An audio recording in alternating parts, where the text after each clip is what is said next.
In the midst of uncertainty and turmoil, America's support for Israel's security must be rock solid. And as Iran continues to launch ballistic missiles, while it arms and funds its terrorist proxy Hezbollah, we must stand with Israel. We must stand with Israel. We must support all those affected by ongoing violence and terror, and we must stand with Israel. Our defense relationship is critical to both nations, which is why I support the United States' commitment to provide Israel with $38 billion in military assistance over the next decade. It is why I support full funding for Israel, including for the Arrow, David Sling, and the Iron Dome missile defense systems, which save lives.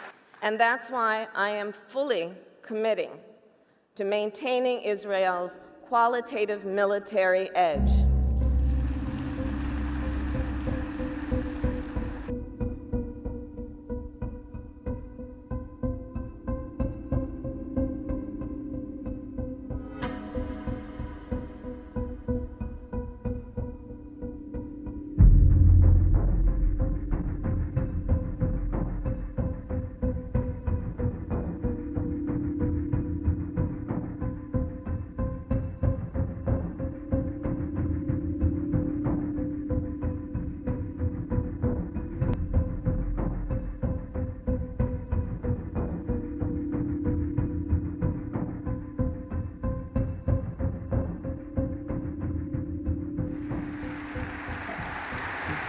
This month, the full House came together to condemn the anti-Semitic myth of dual loyalty and all forms of bigotry with a resolution that, quote, rejects the perpetuation of anti-Semitic stereotypes in the United States and around the world, including the pernicious myth of dual loyalty and foreign allegiance, especially in the context of support for the United States-Israel alliance.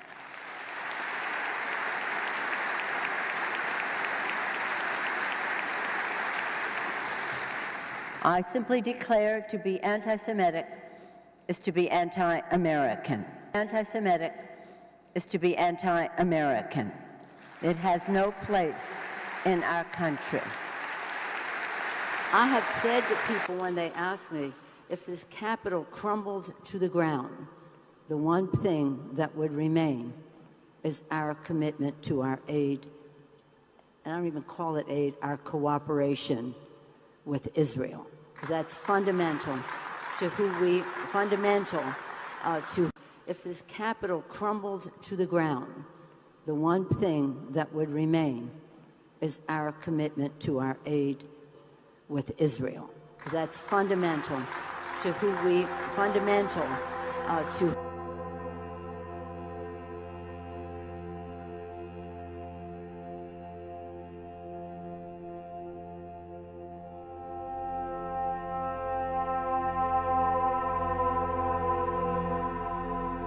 I suspect you have been briefed.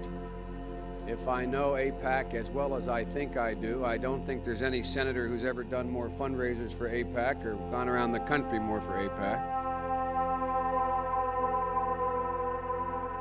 Were I a Jew, I would be a Zionist. My father pointed out to me I did not need to be a Jew to be a Zionist, for I am. Israel is essential to the security of Jews worldwide.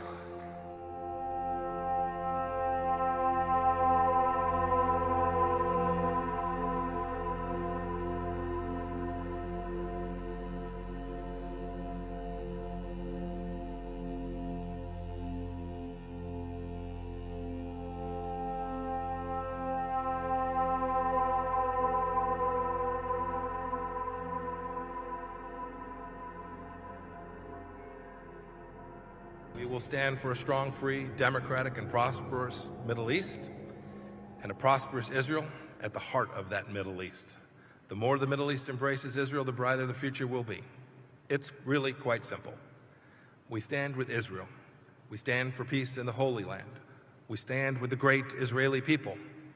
and we stand for the unbreakable bond between our two great nations, rooted in our shared traditions of freedom and equality.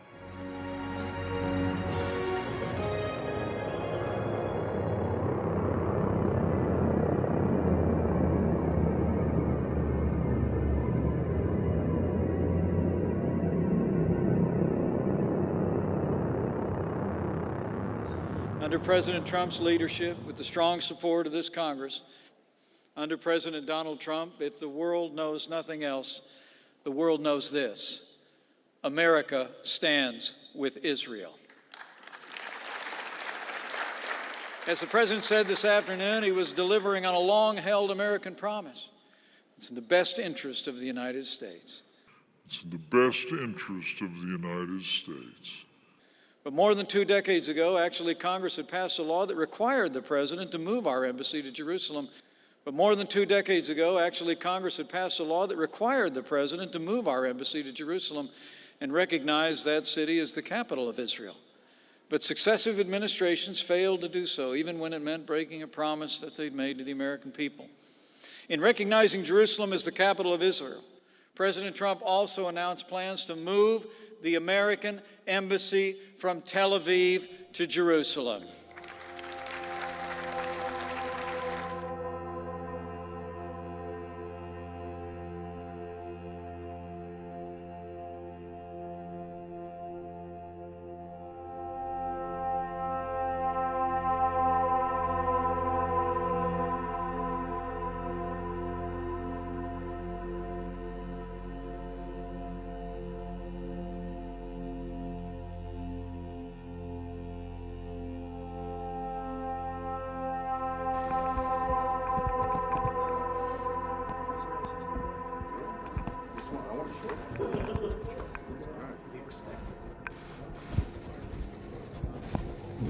Sure, I would love that. This was a special token of affection given by myself and the First Lady to Prime Minister and the First Lady of Israel, and it's a key. We call it a key to the White House, and it's a key to our country. And it's a key to our country. To our hearts. And you've been an amazing leader for a long period of time, and this is, in many respects, the big day, because this is something that's very special. And this is, in many respects, the big day. The big day. Thank you, Mr. President. And I have said, and this is true, that you have the key to the hearts of the people of Israel because of all the great things you've done for the Jewish state and the Jewish people. So thank you. We must stand with Israel. If this capital crumbled to the ground, the one thing that would remain is our commitment to our aid with Israel. That's fundamental to who we, Were I a Jew, I would be a Zionist. And my father pointed out to me, I did not need to be a Jew to be a Zionist, for I am. Under President Donald Trump, if the world knows nothing else, the world knows this: America stands with Israel. We must stand with Israel. It's really quite simple. We stand with Israel. We stand for peace in the Holy Land. We stand with the great Israeli people. And we stand for the unbreakable bond between our two great nations, rooted. We must stand with Israel. We stand with Israel.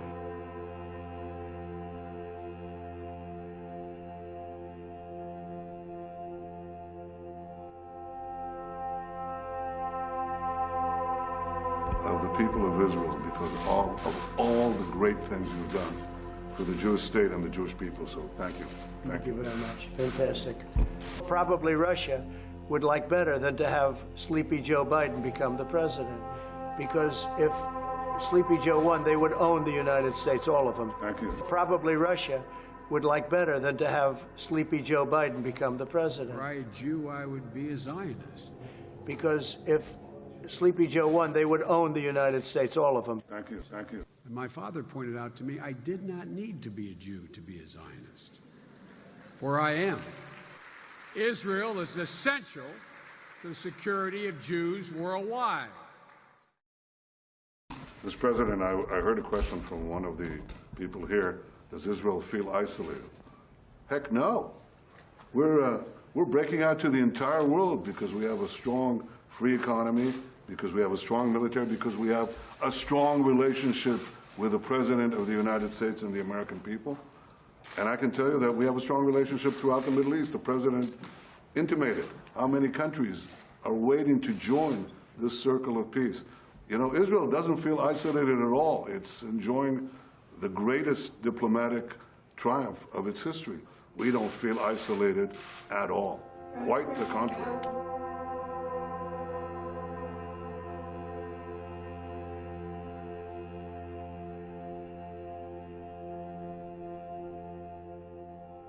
President-elect Trump, my friend, congratulations on being elected President of the United States of America.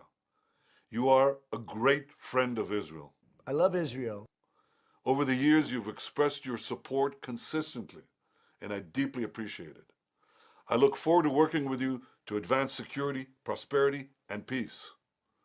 Israel is grateful for the broad support it enjoys among the American people, and I'm confident that the two of us, working closely together, will bring the great alliance between our two countries to even greater heights. May God bless America. May God bless Israel. May God bless our enduring alliance.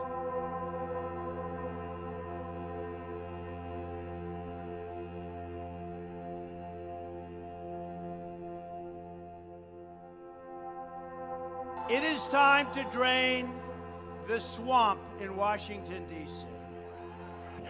Her papers went out to all her friends at the banks, Goldman Sachs, and everybody else.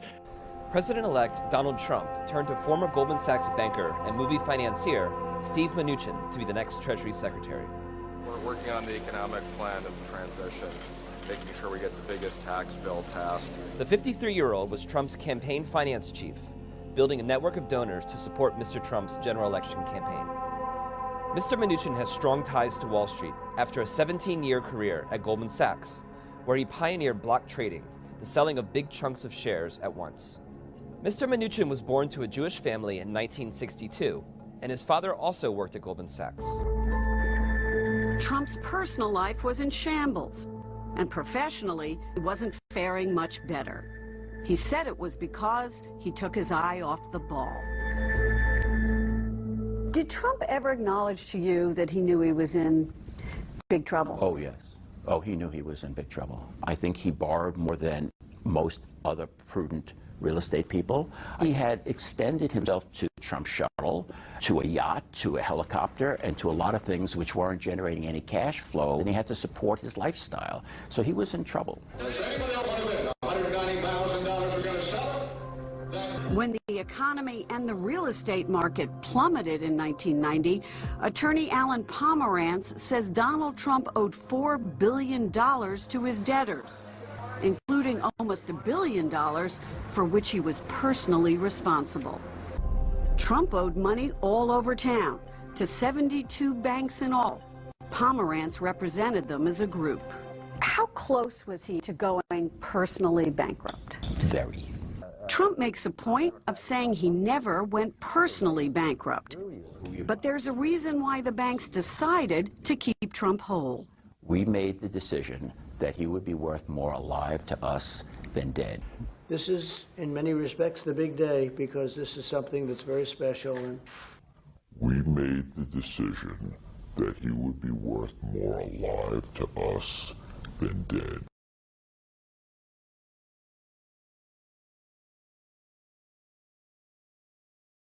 Sources tell Fox News as Donald Trump campaigned yesterday at Sheldon Adelson's Venetian Hotel in Las Vegas, the two casino magnates met for a private chat, though Trump made only a brief public mention of Adelson and his wife Miriam. really incredible people, and they've been so supportive, and we appreciate it. That support now includes $25 million from the Adelsons to an anti-Hillary Clinton super PAC backed by TD Ameritrade founder Joe Ricketts and his wife Marlene.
We made the decision that he would be worth more alive to us than dead.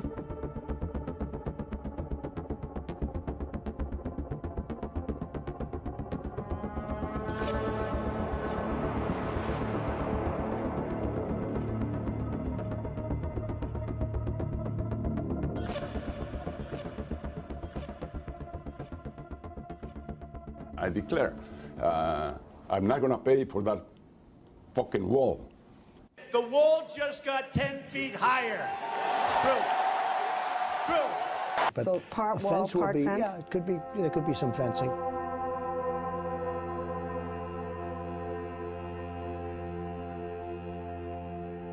It's just awfully good that someone with the temperament of Donald Trump is not in charge of the law in our country. Because you'd be in jail. I didn't think I'd say this, but I'm going to say it. And I hate to say it. But if I win, I am going to instruct my Attorney General to get a special prosecutor to look into your situation. Everything he just said is absolutely false.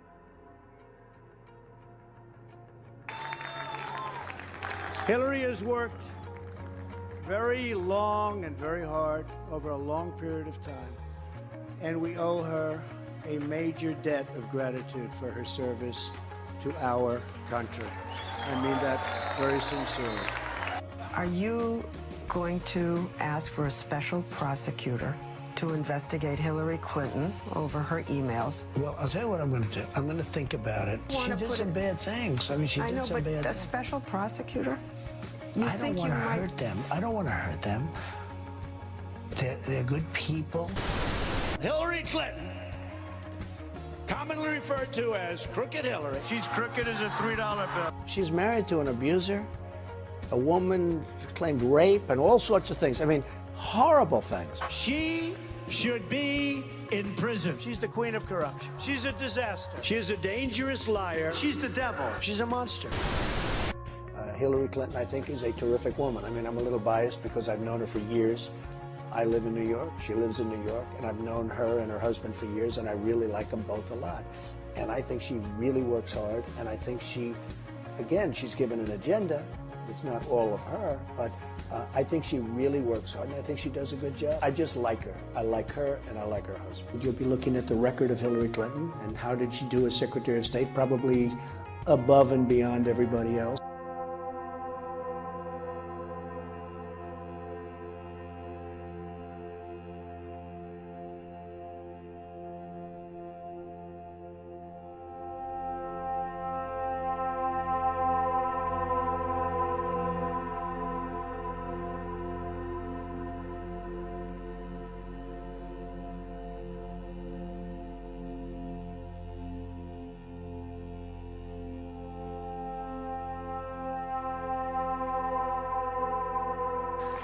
It's an honor to be here with the first Jewish president of the United States.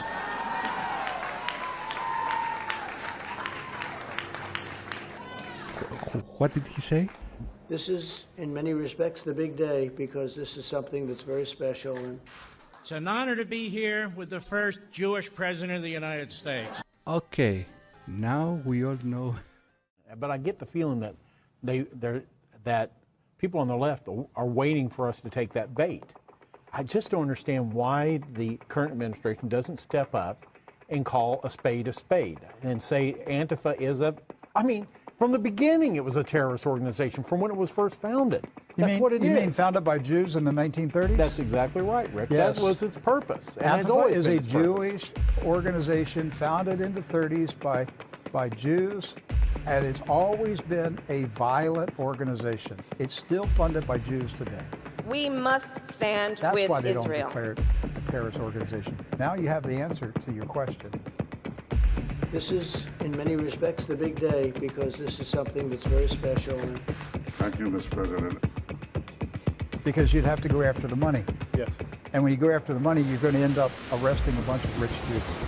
We made the decision that he would be worth more alive to us than dead. We made the decision that he would be worth more alive to us than dead.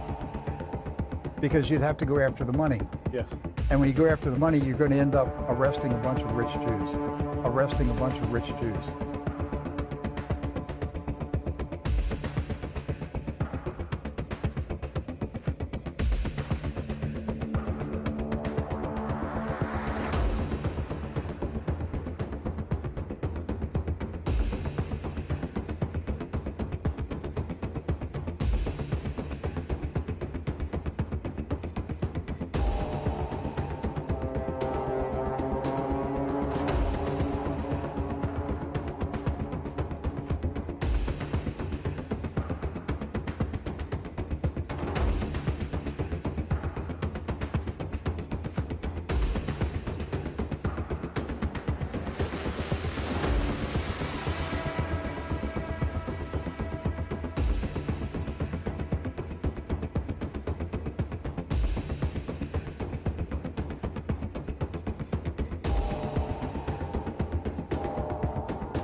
This was an important debate.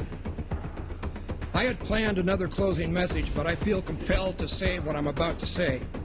Now, I risk sounding like a conspiracy theorist, but it's no longer a theory.